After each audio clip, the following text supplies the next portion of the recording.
Breaking news, বৈষম্য বিরোধী ছাত্র আন্দোলনের সমন্বয়ক সার্জিস আলমের বাড়িতে আগুন। গাইস দেখতে পাচ্ছেন ইতিমধ্যে সমন্বয়ক সার্জিস আলমের বাড়িতে আগুন। এখানে কিন্তু ফায়ার সার্ভিস এসে আগুন নিভানোর চেষ্টা করতেছে অনেকে, আপনারা ইতিমধ্যে দেখতেই পাচ্ছেন।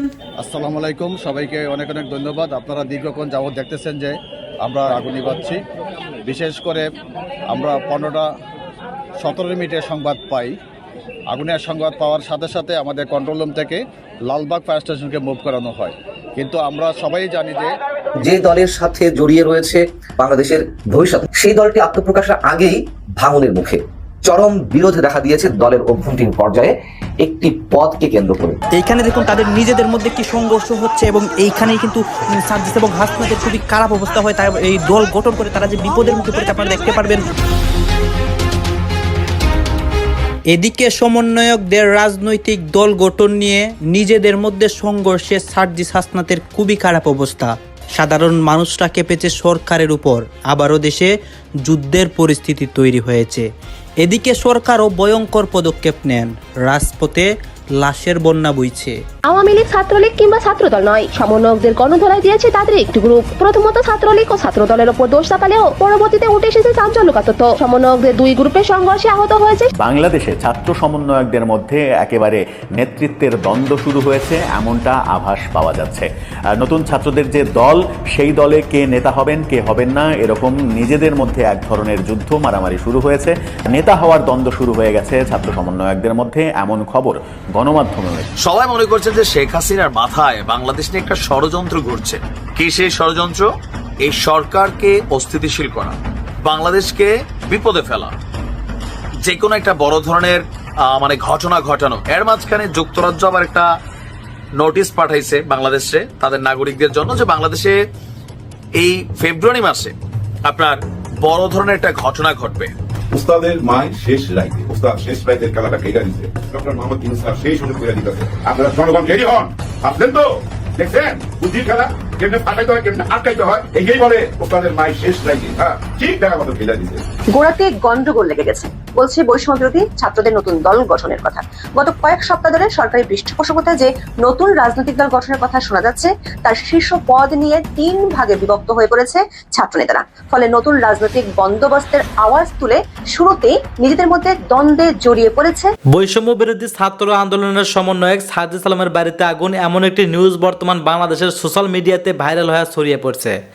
তো বন্ধুরা, সত্যি সত্যি কি এই ছাত্র আন্দোলনের সমন্বয়ক সার্জিস আলমের বাড়িতে আগুন, এটা সত্য নাকি গুজব, তা নিয়ে থাকতেছে আজকের ভিডিওতে বিস্তারিত।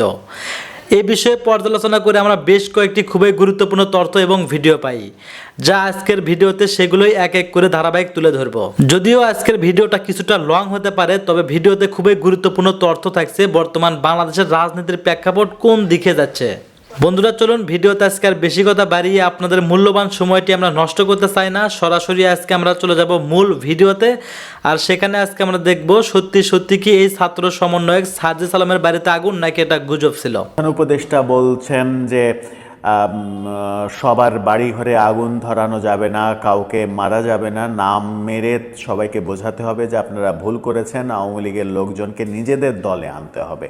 অর্থাৎ ছাত্ররা নিজেদের দলে আওয়ামী লীগের লোকজনকে আনবেন, সেরকম পরামর্শ প্রধান উপদেষ্টার তরফ থেকে যখন দেয়া হয়েছে, তখন ছাত্রদের দল নিয়ে নতুন রকমের দ্বন্দ্ব তৈরি হয়েছে। ছাত্রদের দল নিয়ে নতুন দ্বন্দ্ব, এত আলোচনা তৈরি করলো কারণ যখন আগামীকালকে আওয়ামী লীগের হরতাল কর্মসূচি, সেটা নিয়ে সব থেকে বেশি আলোচনা হওয়ার কথা ছিল। আওয়ামী লীগ হরতাল করছে, প্রথমবারের মতো ক্ষমতা থেকে যাওয়ার পরে প্রথমবারের মতো হরতাল ডেকেছে। সেই হরতাল নিয়ে এত আলোচনা হওয়ার কথা যে অন্য আলোচনা সব কিছু চাপা পড়ে যাওয়ার কথা, কিন্তু সেই আলোচনাগুলোকে পাশ কাটিয়ে ছাত্রদের দলের যে দ্বন্দ্ব এবং দ্বন্দ্বে 2 ভাগ হয়ে যাচ্ছে তারা, সেই আলোচনাটা সামনে এসেছে। এবং দ্বন্দ্বে কে হবেন সদস্য সচিব, নাহিদ ইসলাম তথ্য উপদেষ্টা, তিনি 22 তারিখে পদত্যাগ করবেন সম্ভবত, 24 তারিখে নতুন দলের দায়িত্ব নেবেন, এরকমটা শোনা যাচ্ছে। নতুন দলের নাম এখনও তারা ঘোষণা করেনি, তবে শোনা যাচ্ছে জনশক্তিই হবে তাদের নতুন দলের নাম।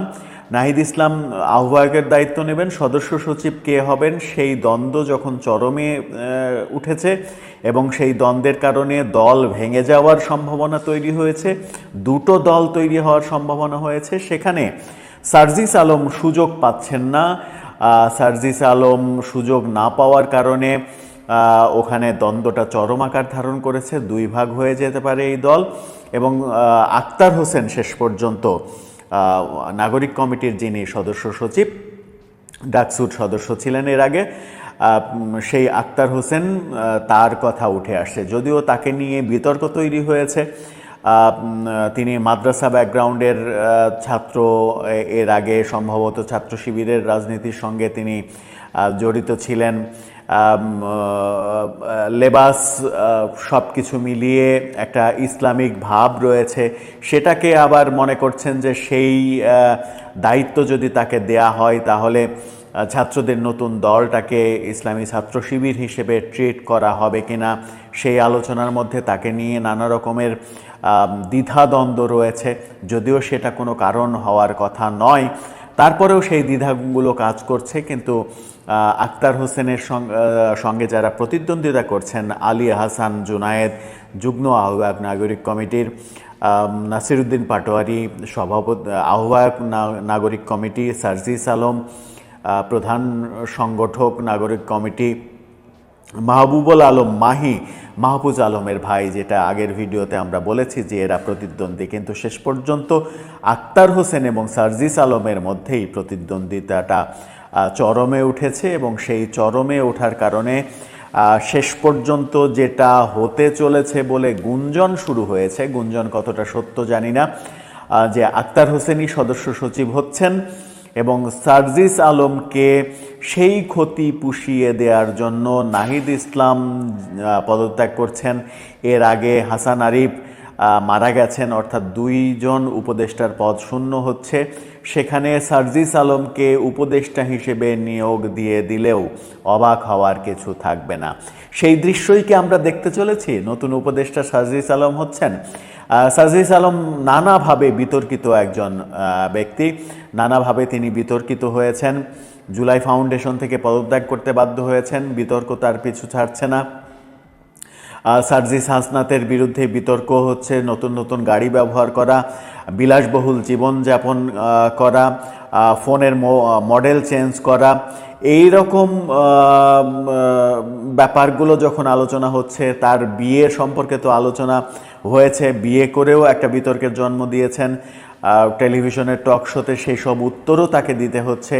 এই নানা রকমের বিতর্কের মাঝে তাকে যদি উপদেষ্টা করা হয় তাহলে সরকারের ইমেজ বাড়বে নাকি কমবে, সেই আলোচনাটা কিন্তু হতেই পারে। সরকারের ইমেজ যদি কমে যায় তাহলে সরকারের সেই সিদ্ধান্ত নেয়ার কোনো কারণ থাকতে পারে কিনা, সেটা একটা বড় প্রশ্ন সাপেক্ষ ব্যাপার। কিন্তু শোনা যাচ্ছে যে ছাত্রদের দলের মধ্যে যে বিভেদ তৈরি হয়েছে এবং বিভেদের ফলে দুই দল গঠন হতে পারে, সেরকম অবস্থা তৈরি হয়েছে এবং সেরকম অবস্থাকে ঠেকানোর জন্যই সার্জিস আলমকে উপদেষ্টা করার মতো সিদ্ধান্ত নিতে পারে এবং সরকারের তরফ থেকেই তাদের দ্বন্দ্ব নিরসন ঠেকানোর চেষ্টা করা হচ্ছে। খবরটা সত্য মিথ্যা সেটা সময়ই বলে দেবে। সেই সময়টা খুব বেশি দিন নয়, সেই সময়টা হয়তো এই মাসের মধ্যেই আমরা ব্যাপারগুলো একেবারে স্পষ্ট হয়ে যাব। ওইদিকে উপদেষ্টা নাহিদ ইসলাম পদত্যাগ করছেন, সেখানে মাহফুজ আলমকে তথ্য উপদেষ্টা করা হচ্ছে, এরকম খবর গণমাধ্যম দিচ্ছে, সেরকমটা হতে যাচ্ছে। হাসান আরিফের দায়িত্ব শেষ পর্যন্ত একটা দায়িত্ব আলী ইমাম মজুমদারকে দেওয়া হয়েছে, আর একটা দায়িত্ব প্রধান উপদেষ্টার দপ্তরে রাখা হয়েছে। সেই কারণেই এই শূন্যস্থানে অন্তত একজন নিয়োগের ব্যাপারটা ঘটতেই পারে, দুজন নিয়োগের ব্যাপারও ঘটতে পারে, তবে একজন নিয়োগ হলে সেটা সার্জিস আলমই হচ্ছেন কিনা সেই প্রশ্ন থেকে যাচ্ছে। সব থেকে আলোচনার ব্যাপার এখন রাজনীতিতে হয়ে গেছে এটা। দর্শক, আপনার কি মনে হয় শেষ পর্যন্ত এই সার্জিস আলম তিনি কি সরকারের উপদেষ্টা হয়ে যাচ্ছেন? ছাত্র সমন্বয়ক থাকা অবস্থায় তার যে জীবনযাপনের যে মুড চেঞ্জ, যে বিলাসবহুল জীবনযাপনের সমালোচনা তার দিকে নানাভাবে সম্পাদক পদ নিয়ে টানাপোড়েন। মানবজমিনের এই রিপোর্টটি দেখে খুবই হতাশ হলাম এবং তার কিছু চিত্র, যে এখনই যদি পদ পদবি নিয়ে কেন্দ্রীয় পর্যায়ে এই অবস্থা হয় তাহলে সারা দেশে যে পরিস্থিতি তৈরি হবে, এবং হয়েছেও। দেখলাম যে সিরাজগঞ্জে রাস্তা অবরোধ, আরও অনেক জায়গায় গোলমাল, টানাপোড়েন চলেছে এবং কেন্দ্রীয় অফিস পর্যন্ত সেটা বিস্তৃত হয়েছে। এখন কেন্দ্রীয় কমিটি হবে, নাহিদ ইসলাম প্রধান হবে, বাকি কে হবে সদস্য সচিব বা সেক্রেটারি, সেটি নিয়ে হয়তো একটা টানাপোড়েন চলছে। এখানে বলা হচ্ছে 24শে ফেব্রুয়ারি আনুষ্ঠানিকভাবে আত্মপ্রকাশ করতে যাচ্ছে গণ অভ্যুত্থানের নেতৃত্ব দেয়া ছাত্র নাগরিকের নতুন দল। আসলে এই যে নতুন দলের আত্মপ্রকাশটা, এটা কি খুব মানে মানুষের মধ্যে খুব উৎসাহ উদ্দীপনা আছে, মানুষের মধ্যে খুবই কি ডিমান্ড তৈরি হয়েছে? এটা মনে হচ্ছে না। আগের সেই 5ই আগস্টের তখনকার ছাত্র নেতৃত্ব সম্পর্কে যেই ধরনের জোয়ার ছিল, জনজোয়ার বা গণজোয়ার বলি, এখন কিন্তু যথেষ্ট পরিমাণ ভাটা, তার প্রমাণ কিন্তু পাওয়া গেছে। কয়েকটা ইস্যু তারা ফেল করেছে। বড় ইস্যু শহীদ মিনারে তারা যে সমাবেশ, সেই সমাবেশে কাঙ্ক্ষিত সমাবেশ ঘটেনি, জনসমাগম ঘটেনি। গাজীপুরে যে ঘটনা ঘটেছিল 5-6 তারিখ বা 7 তারিখে, যে আকাম মোজাম্মেল হকের বাড়িতে যে হামলার ঘটনায়, যে পাল্টা হামলায়, তাতে বৈষম্য বিরোধী ছাত্র আন্দোলনের কয়েকজন নেতা কর্মী আহত হন, একজন তো মারাই গেলেন পরে। তো ওই ঘটনার প্রতিবাদে পরদিন যে গাজীপুর মুক্ত করার নাম করে যে সমাবেশ হলো, খুবই পোর শোডাউন। গাজীপুরের হাজার হাজার মানুষ এখানে যোগ দেয়নি।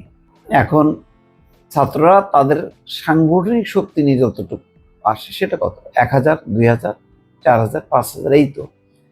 কিন্তু যেই জোয়ার ছিল এক সময়, তাদের আহ্বানে হাজার হাজার মানুষ রাস্তায় নেমে এসছে, শেখ হাসিনার বিরুদ্ধে মরণপণ লড়াই করেছে, সেই অবস্থান থেকে কিন্তু যথেষ্ট পরিমাণ পিছিয়ে গেছে এবং একটা সন্দেহ, অবিশ্বাস, এটি অনেকটা সরকারি ধাঁচের একটা সংগঠন বা দল, তেমনই একটা পরিচিতি পেয়েছে।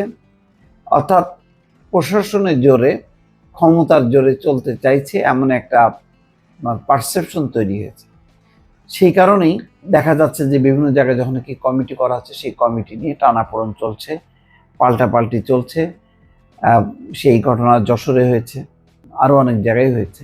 এখানে রিপোর্টে বলা হচ্ছে দল গঠনের প্রক্রিয়া শুরু হচ্ছে এক ধরনের অস্বস্তি নিয়ে, কারণ আহ্বায়ক চূড়ান্ত হলেও সদস্য সচিব নিয়ে দোটানা পরিস্থিতি দেখা যাচ্ছে জাতীয় নাগরিক কমিটি এবং বৈষম্য বিরোধী ছাত্র আন্দোলনের অন্দরে, যারা সবাই গণঅভ্যুত্থানের গুরুত্বপূর্ণ ভূমিকায় ছিলেন। বিষয়টি নিয়ে হতাশ নেতাকর্মীরা। তারা মনে করছেন শুরুতে এমন পরিস্থিতি তৈরি হয় সংগঠন সম্পর্কে সাধারণ মানুষের কাছে ভুল বার্তা যাচ্ছে। মানুষ প্রতিদিনই কিন্তু লক্ষ্য করছে বিভিন্ন অঘটন বৈষম্যের নামে যেগুলি আসছে, ইউএনওকে অফিস করতে না দেওয়া, জজদের পদত্যাগ করা, কোথাও কোথাও হাসপাতালের তত্ত্বাবধায়কের রুম আটকে দেয়া, এই ঘটনাগুলি কিন্তু মানুষ ভালোভাবে নিচ্ছে না। আমি যেটা বললাম সেটা কিন্তু সত্য। অর্থাৎ যারা নতুন দল গঠন করছে, সেই রকম একটা ব্যাপক উৎসাহ, উদ্দীপনা, উচ্ছ্বাস কিন্তু এখন আর নেই। বরং যেটা হলো 5ই ফেব্রুয়ারি যে ঘটনা, 32 নম্বরের হামলা, 35টি জেলায় দাঙ্গা হাঙ্গামা, এর দায় কিন্তু বৈষম্য বিরোধী বা নাগরিক কমিটির উপরে এসছে, যেটা মানুষ ভালোভাবে নেয়নি। সুতরাং এক ধরনের উগ্রতা তাদের মধ্যে লক্ষ্য করছে এবং এক ধরনের ভীতি মানুষের মধ্যে ছড়াচ্ছে যে এটা আবার কোন আযাব হয়ে তাদের উপর নাজেল হচ্ছে, এরকম একটি কিন্তু ধারণা তৈরি হচ্ছে। সুতরাং খুব কঠিন এই রাজনৈতিক দলকে খুব জনপ্রিয় করাটা। আমি জানি না কোন মডেলে এটা জনপ্রিয় হবে। কেউ বলছে কেজরিওয়াল মডেলে বা আরও এরকম ধরনের উত্থান ঘটেছে, কিন্তু তাদের ডেডিকেশন, তাদের যে আত্মত্যাগ, তাদের যে নৈর্ব্যক্তিক একটি অবস্থা, এখানে তো পদ পদবি সুযোগ সুবিধা অনেক বেশি প্রাধান্য পাচ্ছে। এখানে বলা হচ্ছে গতকাল রাজধানীর বাংলা মোটর রূপায়ণ ট্রেড সেন্টারে নাগরিক কমিটি কেন্দ্রীয় কার্যালয়ে বৈঠক শুরু হয়। বৈঠকে 188 সদস্যের মধ্যে 110 জনের মতো উপস্থিত থাকলেও একটি অংশ বৈঠক বয়কট করে। তাদের দাবি জুলাই অভ্যুত্থানের মূল স্টেক হোল্ডারদের বাদ দিয়ে দল গঠন করতে চাইছে একটি অংশ। পরিচিত মুখের দোহাই দিয়ে তারা একক আধিপত্য বাস্তবায়ন করতে চাইছেন। শনিবার রাত থেকে সামাজিক যোগাযোগ মাধ্যমে নতুন দলের সদস্য সচিব কে হবেন তা নিয়ে যুক্তি তর্ক শুরু হয় দুই পক্ষের মধ্যে। ছাত্রদের নতুন দলের কমিটিতে আহ্বায়কের দায়িত্ব নিতে যাচ্ছেন বৈষম্য বিরোধী ছাত্র আন্দোলনের 1 নম্বর সমন্বয়ক নাহিদ ইসলাম, যিনি বর্তমান অন্তর্বর্তী সরকারের তথ্য উপদেষ্টা। দলের দায়িত্ব নেওয়ার আগেই নাহিদ উপদেষ্টা পরিষদ থেকে পদত্যাগ করবেন। নাহিদের বিষয়ে ঐক্যমত হলেও সদস্য সচিব পদ নিয়ে বিভক্ত ছাত্র আন্দোলনের নেতারা। একটি অংশ চাইছে নতুন দলের সদস্য সচিব হবেন ডাকসুর সাবেক সমাজসেবা সম্পাদক আক্তার হোসেন, যিনি জাতীয় নাগরিক কমিটির বর্তমান সদস্য সচিব। আরেক অংশ চাচ্ছেন আন্দোলনের নেপথ্যের অন্যতম মুখ আহসান জুনায়েদকে। ঢাকা বিশ্ববিদ্যালয়ের শাখা ছাত্র শিবিরের সাবেক এই সভাপতি বর্তমান নাগরিক কমিটির যুগ্ম আহ্বায়কের দায়িত্বে রয়েছেন, ছাত্র শিবিরের সাবেক সভাপতি। এছাড়াও এই পদের দাবিদার আরও 2 জন হলেন আহ্বায়ক নাসিরউদ্দিন পাটোয়ারি এবং মুখ্য সংগঠক সার্জিস আলম। আক্তার ও জুনায়েদের মধ্য থেকে কেউ এই পদে না আসতে পারলে এদের নাম বিবেচনায় রাখা হয়েছে। আবার আক্তার জুনায়েদ দুজনের কাউকে চান না এমন একটি অংশ রয়েছে নাগরিক কমিটিতে, যারা নাসিরকে এই পদে আনতে চান। যাই হোক, বোঝা যাচ্ছে যে নানান রকম নাম, এই নামগুলি খুব পরিচিত না, কিন্তু এইগুলি নিয়ে যেই পরিস্থিতি তৈরি হচ্ছে সেটা নতুন দলের ভাবমূর্তিকে ক্ষুণ্ণ করবে, কেননা এই খবরাখবরগুলো গণমাধ্যমে কিন্তু। ছাত্রদের সম্ভাব্য নতুন রাজনৈতিক দল জামায়াত ইসলামের সুরে বিএনপির বিরুদ্ধে ন্যারেটিভ নির্মাণ করছে। চমৎকার, ধন্যবাদ জানাই আমরা। রাজনীতির এটা একটা হিসাব, যেমন এখন কম্পিটিটিভ রাজনীতি চলছে, এখন একে অপরের বিরুদ্ধে বয়ান তৈরি করতে হবে, কিন্তু জনগণ কিন্তু তাত্ত্বিক বয়ান খায় না। আপনি বলবেন যে বিএনপি হচ্ছে new liberal political party, new liberal centrist political party. এখন কি নিউ লিবারালিজম, কোনটা লিবারালিজম, আর কোনটা সেন্ট্রিস্ট, কোনটা সেন্টার রাইট, সেন্টার লেফট, এগুলো কি জনগণ বুঝবে? বুঝবে না।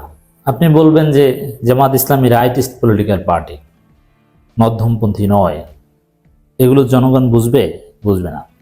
ছাত্ররা তারা সেন্টার রাইট রাজনীতি করবে, ধরে নিলাম, এগুলো জনগণ কিছু বুঝবে? এগুলো কেউ কিছু বুঝে না।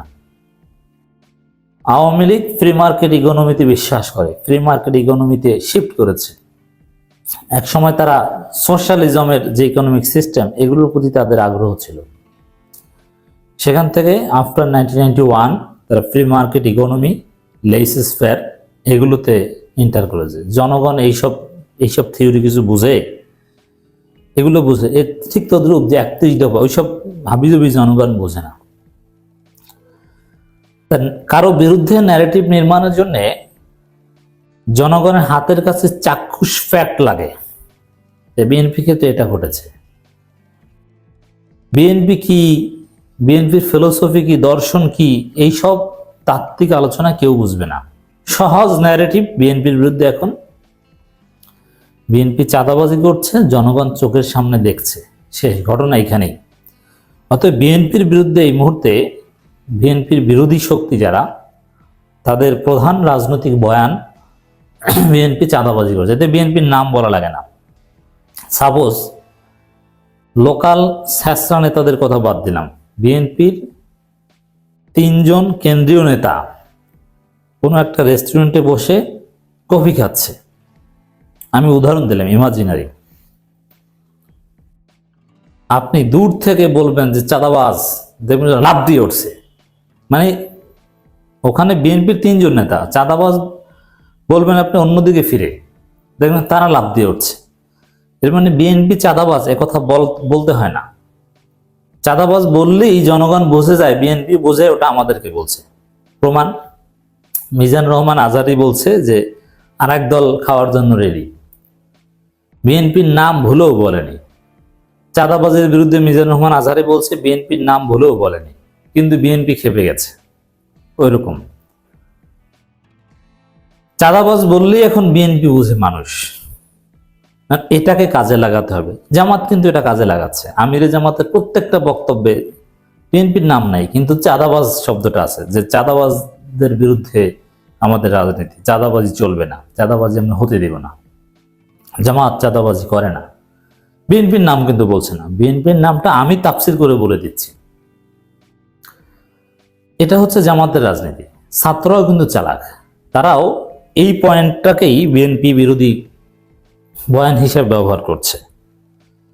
বিএনপির নাম বলা লাগে না, কত সুন্দর একটা সুযোগ দেখেন বিএনপির বিরুদ্ধে বয়ান তৈরি করতে, যে বিএনপির নাম বলা লাগে না কিন্তু চাঁদাবাজ বললেই হয়ে যায়। বিএনপি নিজেরাই এই সুযোগটা তৈরি করে দিয়েছে। চাঁদাবাজ আর বিএনপি এটা এখন এক সিনোনিমাস হয়ে গিয়েছে। যেমন ফেসিস্ট বললে আওয়ামী লীগ একথা বলার দরকার হয় না। ফেসিস্ট বলতে আওয়ামী লীগ কি বোঝায় বাংলাদেশে, ঠিক তদ্রুপ চাঁদাবাজ বলতে বিএনপি কি বোঝায়।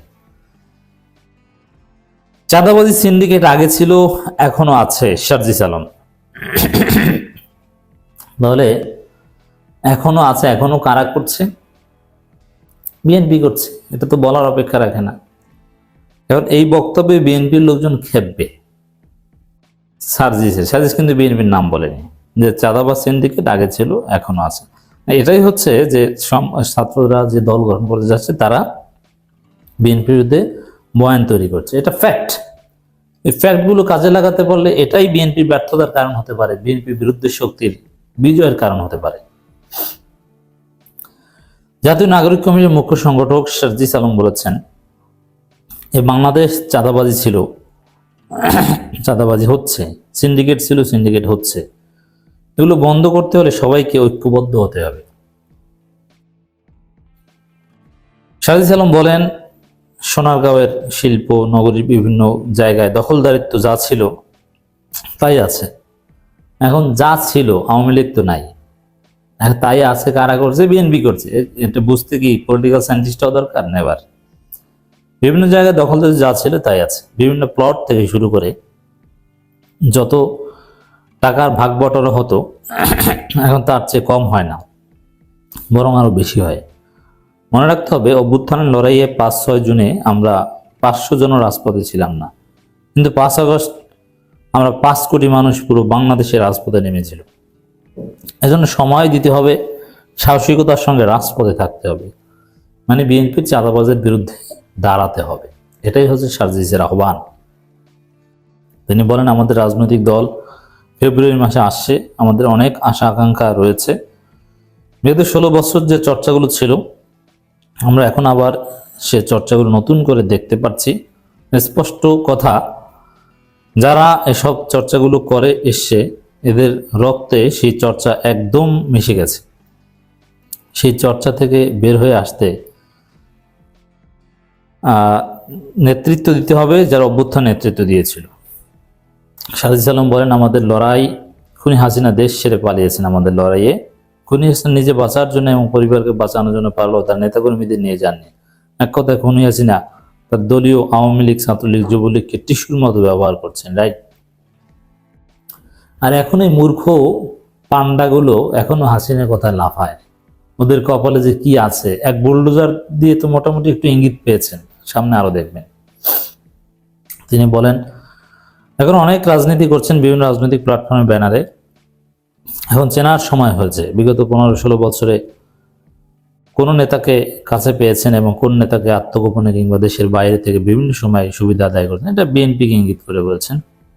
16 বছরে খুঁজে পাওয়া যায়নি, এখন এসে সব আজকে ওমানে বাংলাদেশ এবং ভারতের দুই দেশের পররাষ্ট্রমন্ত্রী, বাংলাদেশের পররাষ্ট্র উপদেষ্টা এবং ভারতের পররাষ্ট্রমন্ত্রী যখন বৈঠক করছেন, তখন বাংলাদেশে ছাত্র সমন্বয়কদের মধ্যে একেবারে নেতৃত্বের দ্বন্দ্ব শুরু হয়েছে এমনটা আভাস পাওয়া যাচ্ছে। নতুন ছাত্রদের যে দল, সেই দলে কে নেতা হবেন কে হবেন না, এরকম নিজেদের মধ্যে এক ধরনের যুদ্ধ, মারামারি শুরু হয়েছে। মারামারি বলতে হাতাহাতি নয়, একে অপরের থেকে কিভাবে টপকানো যায়, ভোট হবে নাকি সিলেকশন হবে, সিলেকশন হলে আমি হব, আরেকজন বলছে না আমি হব, আরেকজন বলছে না আমি হব নেতা। নেতা হওয়ার দ্বন্দ্ব শুরু হয়ে গেছে ছাত্র সমন্বয়কদের মধ্যে, এমন খবর গণমাধ্যমেও এসেছে। কি খবর আসলো সেই আলোচনাই করব এই ভিডিওতে, থাকবেন পলিটিক্স টিভির। বলছিলাম, ছাত্র সমন্বয়কদের দলের মধ্যে নেতা হওয়ার লড়াই শুরু হয়েছে এবং দ্বন্দ্ব শুরু হয়েছে, দ্বন্দ্ব চরম আকার ধারণ করেছে।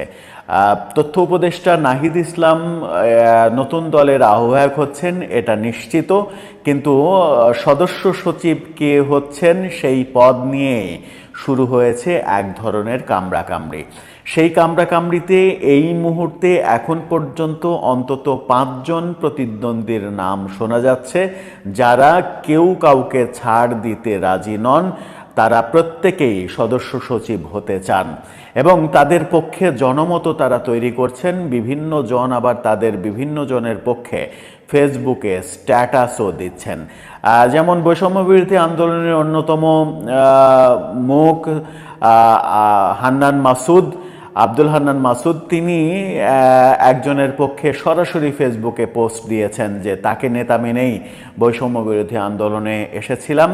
তিনি হচ্ছেন আক্তার হোসেন, বর্তমানে যে নাগরিক কমিটির সদস্য সচিব রয়েছেন, সেই আক্তার হোসেনের পক্ষে রীতিমতো ওপেন স্ট্যাটাস দিয়েছেন। এখন দ্বন্দ্ব শুরু হলো কাদের মধ্যে? অন্তত 5 জনের নাম শোনা যাচ্ছে, যে 5 জন সদস্য সচিব হওয়ার লড়াইয়ে রীতিমতো যুদ্ধে অবতীর্ণ হয়েছেন। নিজেরা নিজেদের মধ্যে বিভিন্ন ধরনের আক্রোশমূলক কথা বলছেন, কেউ ভোট চাচ্ছেন, কেউ সিলেকশন চাচ্ছেন। যাদের ভোট কম হবে তারা চাচ্ছেন সিলেকশন, আর যাদের ভোট বেশি হবে তারা ভোট চাচ্ছেন, এমন অবস্থা তৈরি হয়েছে। যাদের নাম শোনা যাচ্ছে সদস্য সচিব হিসেবে আসতে চান কিংবা আসতে পারেন, সেই 5 জন হলেন বর্তমান নাগরিক কমিটির আহ্বায়ক নাসির উদ্দিন পাটোয়ারি, সদস্য সচিব আক্তার হোসেন এবং যুগ্ম আহ্বায়ক আলী আহসান জুনায়েদ। এই 3 জন নাগরিক কমিটির এবং নাগরিক কমিটির মুখ্য সংগঠক হিসেবে দায়িত্ব পালন করা সার্জিস আলম, তার নামও রয়েছে। এবং আরেকজনের নাম এই নেতৃত্বে না থাকলেও আরেকজনের নাম এসেছে, তিনি বর্তমান সরকারের উপদেষ্টা মাহফুজ আলমের ভাই, তার নাম মাহবুবুল আলম মাহি।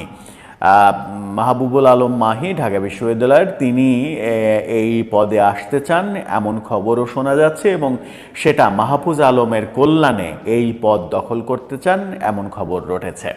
এখন বিষয় হচ্ছে যে জনপ্রিয়তার দিক থেকে বলা হচ্ছে যে সব থেকে বেশি জনপ্রিয় আক্তার হোসেন, যিনি ঢাকা বিশ্ববিদ্যালয়ের নুরুল হক নূরের যে ডাকসু, সেই ডাকসুর সদস্য ছিলেন, ডাকসুর নেতা ছিলেন। তার এই বৈষম্য বিরোধী আন্দোলনে তার অনেক অবদান রয়েছে এমন ভাষ্য রয়েছে এবং সেই অবদানের কারণেই নাগরিক কমিটির তাকে সদস্য সচিব করা হয়েছে। নাসিরউদ্দিন পাটোয়ারিকে আহ্বায়ক করা হয়েছে, যদিও নাসিরউদ্দিন পাটোয়ারি দল বদল করা লোক। এর আগে প্রথমে ছাত্র শিবির করতেন, তারপরে এবি পার্টি করতেন, এবি পার্টি ছেড়ে নাগরিক কমিটিতে তিনি এসেছেন, নাগরিক কমিটির আহ্বায়ক হয়েছেন। তার এই কর্মকাণ্ডের কারণে তার জনপ্রিয়তা কিছুটা কম এবং তিনি এই দৌড়ে খুব একটা যে এগিয়ে রয়েছেন সেটা বলা যাবে না। সার্জিস আলম, তিনি হঠাৎ করে পিছিয়ে পড়লেন কেন, সেই আলোচনাও রয়েছে।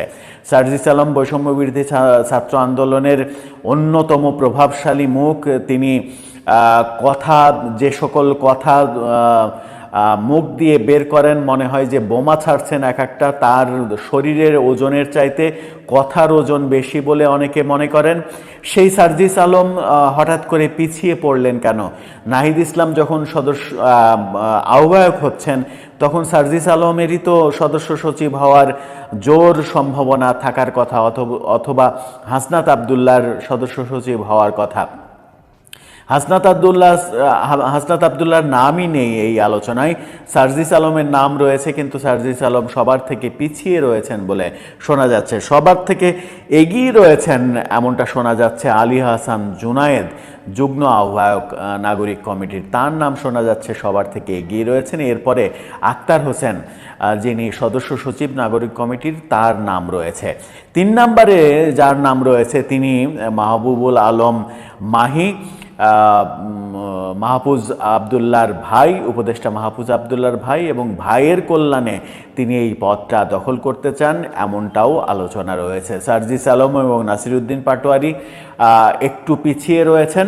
শেষ পর্যন্ত সার্জিস আলম যদি মাইনাস হয়ে যান তাহলে যে তার যে আধিপত্য, বৈষম্যবিরোধী ছাত্র আন্দোলনের বিভিন্ন ইস্যুতে তার যে আধিপত্য, সেই আধিপত্য অনেকখানি কমবে। এর আগে জুলাই ফাউন্ডেশন থেকে তিনি পদত্যাগ করতে বাধ্য হয়েছেন, সেরকমটাই শোনা যায়। যদিও তিনি বলেছেন তিনি পদত্যাগ করেছেন, কিন্তু ভেতরের খবর হচ্ছে তিনি পদত্যাগ করতে বাধ্য হয়েছেন, কারণ নতুন কাঠামোতে সেক্রেটারির কোনো পদই ছিল না। সেই কারণে তিনি সেখান থেকে সরে এসেছেন এবং তাকে নিয়ে বহু বিতর্ক রয়েছে।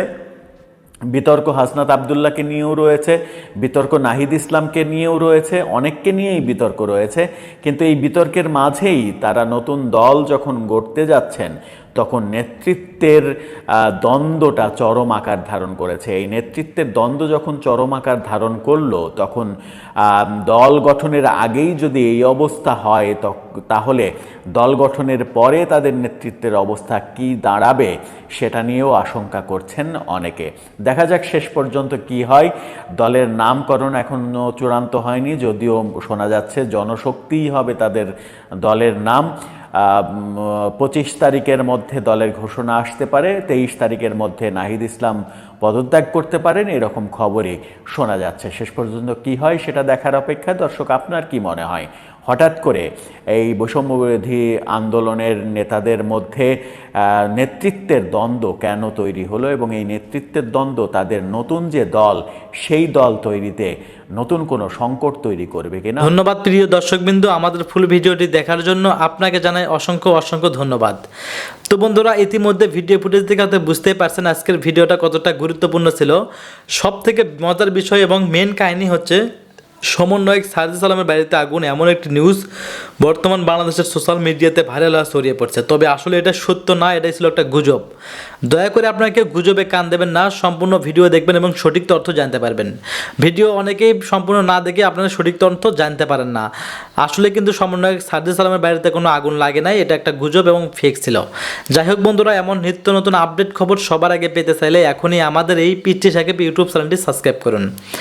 আর হ্যাঁ, ভিডিওতে আমার নিজস্ব কোনো কথা বলা হয়নি, যা কিছু দেখছেন যা কিছু শুনছেন সব কিছু কিন্তু সোশ্যাল মিডিয়া থেকে সংগ্রহ করা। ধন্যবাদ।